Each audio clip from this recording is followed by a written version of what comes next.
Before this video begins, I just want to take a quick second to say thank you to Rudz Racing and Mikey for hooking it up on the dyno tune. Always taking care of me, always taking care of my ship boxes. And if you guys are looking for a dyno tune, or if you guys need any Honda aftermarket performance modifications or car parts, look no further than Rudz Racing. Hit them up on Instagram at Rudz Racing. They're Chicago local, located in Elk Grove Village, Illinois.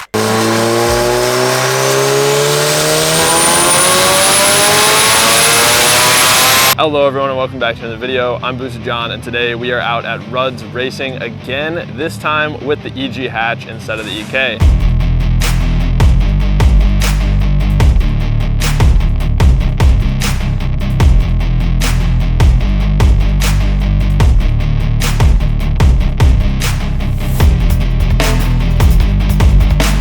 Today we're here with the EG because we're going to be doing a touch-up tune. The last time I had the EG on the dyno with Rudz Racing and Mikey, it actually had an exhaust leak pre-turbo. I didn't know that at the time, but after fixing the exhaust leak in the last video, I realized that the car is way over boosting, so there is definitely a lot of turbo lag to be made up here today. And honestly, I kind of want to turn down the power a little bit. I want to make like 350, keep it safe, keep it reliable. It's a bone stock internal GSR, and I want this thing to last a little while because frankly, I blow up too many engines and I want to enjoy my cars for a little while instead of destroying them all the time. So with that said, we are retuning for reliability. We're retuning for the AFRs to be perfect on the street.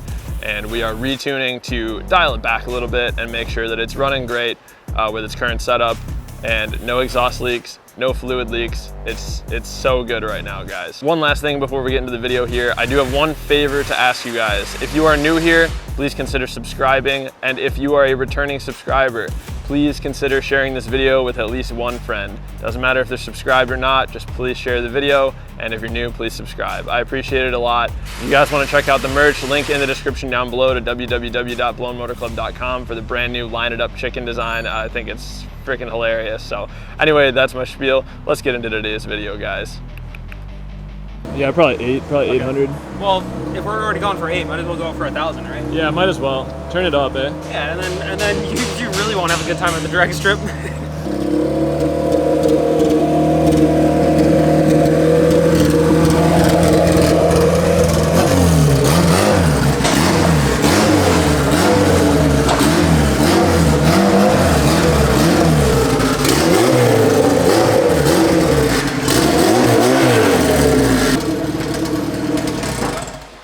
Cool, so today we're just doing kind of refining, trying to figure out where boost is at. It made like, at least on the gauge is definitely off. That gauge read like almost 20 PSI. I mean, that's probably right. Damn, I spun third. I was like, holy shit. Well, you gotta think if it was tuned with a leak, and now it's making way more boosts, you know? Yep, absolutely. To be safe, I decided to check the torque on all the manifold nuts just to make sure that they're all good. I want to make sure that everything's tight. We came all the way back out here to make sure that it doesn't have exhaust leaks and to retune and get it dialed. And then if we ended up having another exhaust leak, it would just be an absolute nightmare. Yeah, should be good.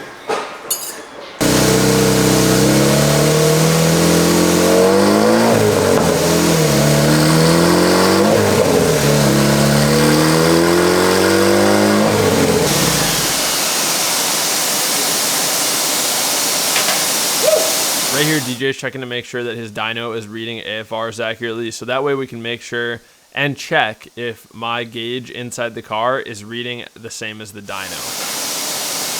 So that was kind of just rolling the car. I think getting the dyno kind of set, calibrated, so to speak, and just making sure that all of the readings seem right. I'm excited. I just went over everything with DJ and Mikey to make sure that we're all on the same page as far as our goals here today, which is literally just, again, reliability, honestly turning the power down a little bit and making sure that the AFRs are like on point for cruising, because it's just been so fun to drive this thing like a car again these past couple days. I took it to Rockford Motor Speedway for Elite Tuner, like a car show. I just drove it out there. It was like an hour and a half away from my house. And the car drove great, but it was just over boosting. So I couldn't gap any fools on the way out there, on the way home. Just kind of a bummer. So we're out here today, making it so I can once again gap fools. Spill the beans, dude. Everyone's asking me about my accident. It wasn't that bad. It wasn't that bad at all.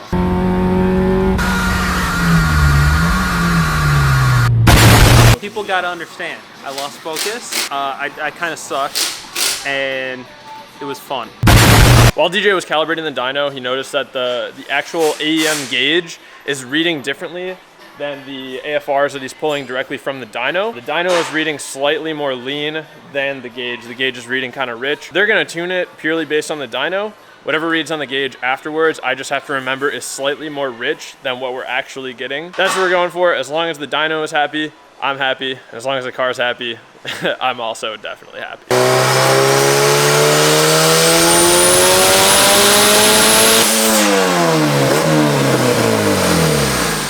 Sauce. Too much sauce? What it hit? 20? Boys, it just hit 20 pounds. DJ just goes, too much sauce, dude. Too much sauce. So we're gonna turn her down. Oh man, that's crazy. It must have been leaking so bad during the first dyno session. That's insane.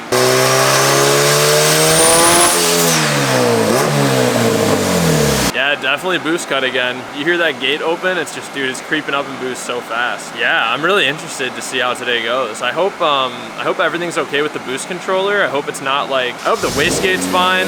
I don't know.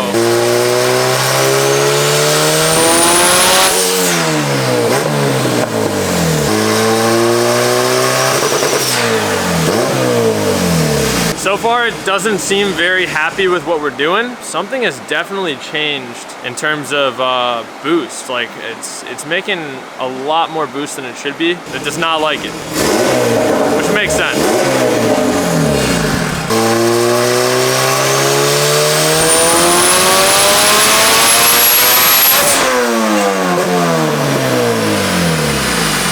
That sounded violent. My ears hurt. Oh my God. Woo! I gotta put you guys on the tripod for the rest of this so I can plug my ears. Good Lord.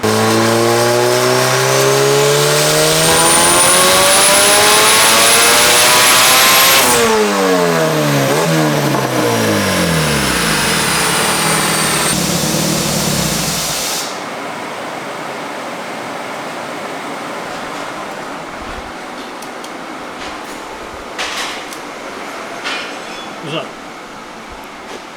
We have a problem. Oh boy. You cannot make any less than 417. Holy smokes. That was with boost control off. Just wastegate. Wow. The Holy pull before shit. that made 450. Holy shit. Sound, dude. That first one. I'm not even taking it to redline because we're not trying to see that much boost. Wow. God, that's such a difference from the first time. That exhaust, like that, it had Well, to what be pound wastegate spring is it? I don't even know. Because it just made like 18 pounds. Damn. All right, so the situation is fixing the exhaust leak made it so that it's making all the boost now, right?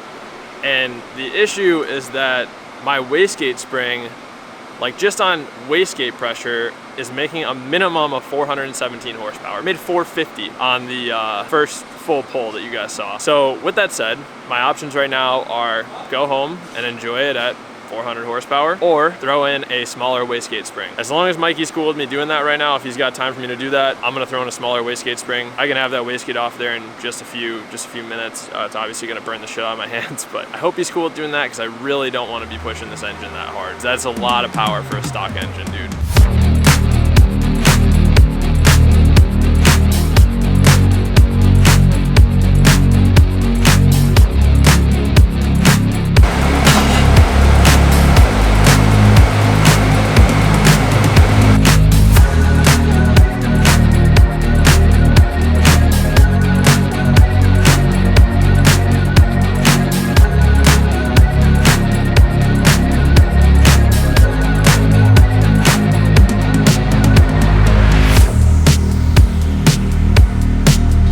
These little grub screws came loose, and that's what holds the like valve into the wastegate. So I'm gonna resecure those, put a lighter spring in it, throw it back on there, and hopefully we'll be good. So we're going with the lighter spring here. It's like 0.2 bar or something, so it's only a couple PSI spring on the wastegate, but it'll be totally fine because if it makes way less boost than we want, which again I don't think will happen, if it makes way less boost, we can always just manipulate the boost controller and make it make more boost.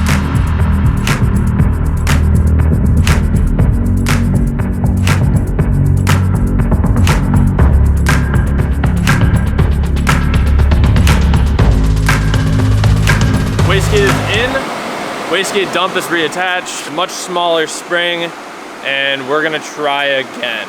I hope that this is the fix that we needed. The wastegate was obviously malfunctioning due to the valve not being secured. I hope we see a big difference here in terms of predictability, and I hope that it makes Mikey and DJ's job a lot easier of trying to figure out boost levels and really dialing it in. It was so unpredictable before. I'm excited to see how it ends up here.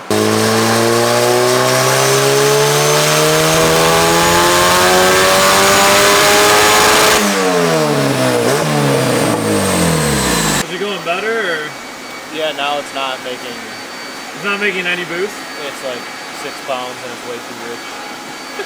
So now it's making like no boost at all, like 6 PSI.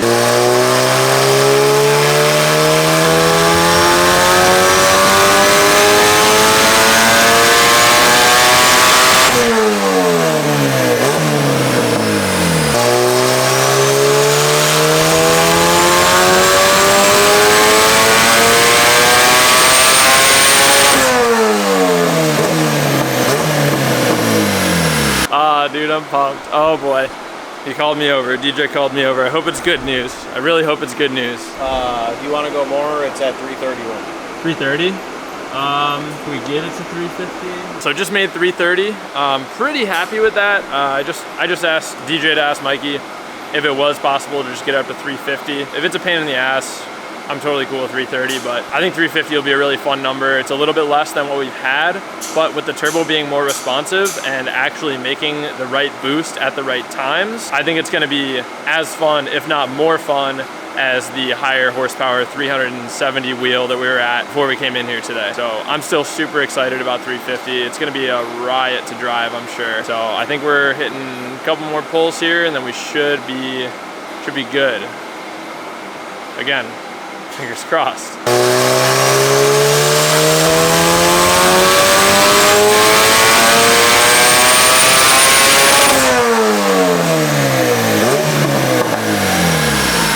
Are you about to show me it being weird? Yeah, it goes like 12,000 RPMs. Holy shit. That's me trying to do a pull. Yeah. And then even in the pull, it cut out, see? Yeah. Do you think, I know last time you were saying like maybe capacitors or something? It's hard to tell Yeah. if it's ECU or not. I mean, we could put in another S300 and try it. You're saying just drop one in? You're saying you want to do that right now? We will when we're done with Mikey. Okay. I don't want to hold him any longer than we need to, but me and you can do it. Okay, cool. 367. That's sick. That's great. You're good there? Cool. Yeah, totally. Yeah, as long as it feels good, I'm totally cool with that power level. That sounds like a lot of fun. 950, something like that? Oh, yeah, just a light 950. Yeah, just like 950. Stock internals. So I ended up making 367, so 2 horsepower less than we made before, but like I said, with the turbo actually doing what it's supposed to be doing and the wastegate actually doing what it's supposed to be doing, I think it's gonna be way more fun than it was before, like ever. So super excited to try it out, and just a happy car dad today, boys. Super happy car dad today.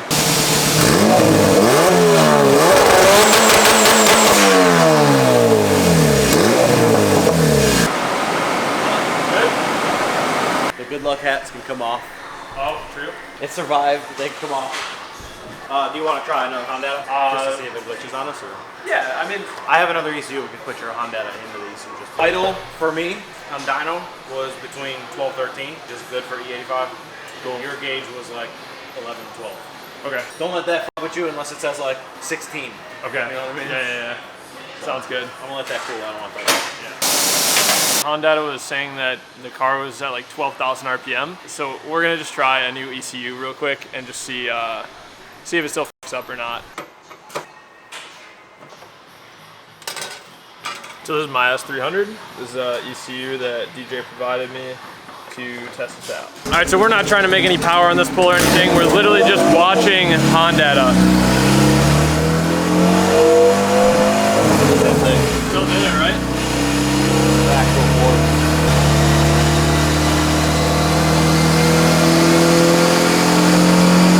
Does it seem better? I would still bet that it's your ECU and not the Honda. Yeah. Because it did do it a slight bit, but this ECU is also old, so it could have, you know, capacitors have to like warm up, you know what I mean? So we haven't turned this ECU on in months. The fact that yours would do it every time and wig out like super weird with like a bunch of shit. This time it just did it once. So if I wanted to test this on my own, I could go replace the capacitors and then just start data logging on Honda. Yeah, literally if you're just recording and as you're driving, it would like, you saw in the video, it would like sometimes it would just completely wig out.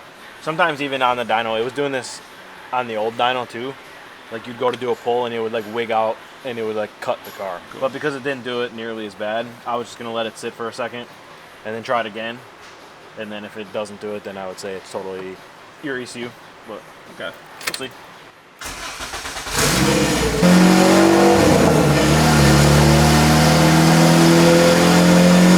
Your ECU's fucked, John. All right, I'll probably try replacing the capacitors and see what happens. It's just hard because you don't know which one it is. I'll just probably do all of them. Honestly, I was buy a kit. I think they sell kits that have like all the capacitors. Well, like the main ones at least. But now you can take it off the dyno because I'm too lazy. Okay, sounds good. Jose. That's what I do. Every time I'm too lazy to say it, Jose. I'm really good at hearing my name, but I can't ever hear anything else, so.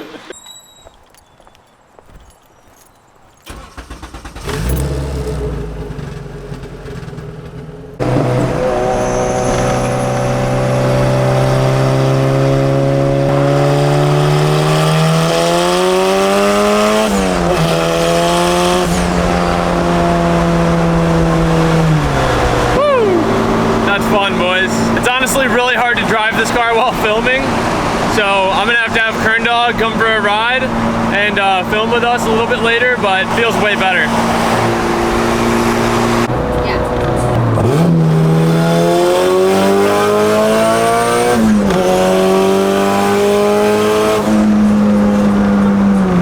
Two rips, boys. The EG's back. Dude, it feels so good. It really does. Like it just...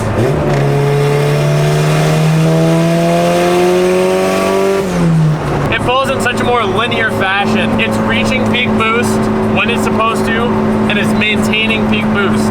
Before, it would just boost creep and boost creep and boost creep. It would just make more and more boost. So it would just pull harder and harder and harder, which is super fun, but it's not safe. But it's not safe for the car or the driver, because like I don't know what the car is gonna do or like when it's gonna do it. Right now, it just hits that power level and just holds it, and it just pulls so smooth, dude. This is the best this car has ever driven. It's super fun.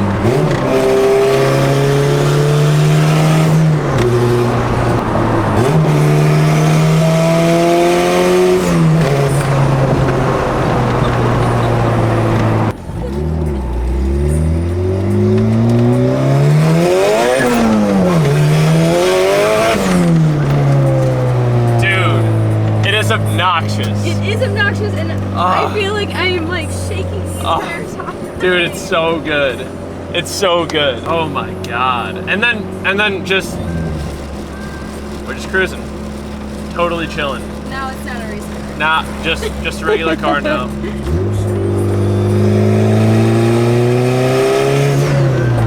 Dude, and I don't know if you noticed this, Kern, but the turbo noises are so much louder now. They are louder. Do you notice that? Because it's the wastegate staying closed and actually like forcing the turbo to spool earlier, which is so awesome. We hear so much more turbo now.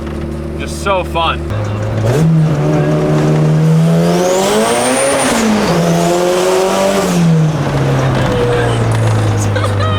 My stomach dropped. Dude, she rips. She rips, eh, boys? Dude, VTEC plus wastegate. Oh my god. Yes.